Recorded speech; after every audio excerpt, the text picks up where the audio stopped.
Bonjour les amis, est-ce que vous avez remarqué que parfois on a tendance à croire que l'autre a une mauvaise intention?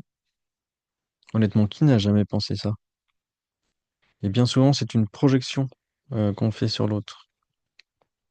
C'est lié à l'intensité des émotions que l'on ressent dans la relation, que la relation nous fait vivre.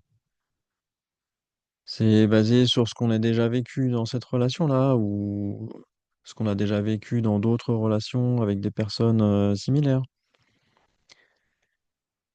Et c'est aussi basé sur la croyance que l'autre maîtrise tout dans ce qu'il dit et ce qu'il fait.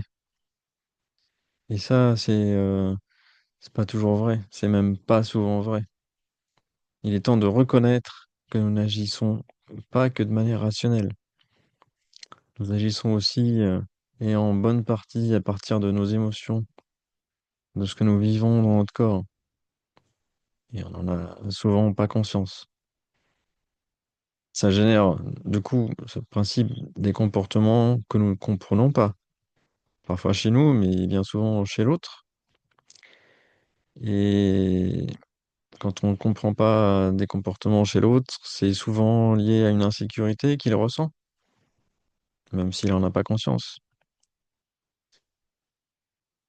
Et ça vient polluer la relation. Euh, à son initiative, à notre initiative, il y a quelque chose qui se dérègle dans la relation, de l'insécurité qui s'installe, et puis il y a un effet boule de neige.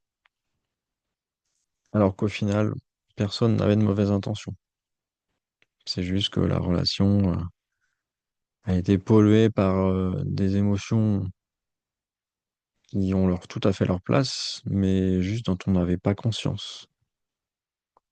Et en avoir conscience, c'est le début, de la solution pour avoir des relations apaisées.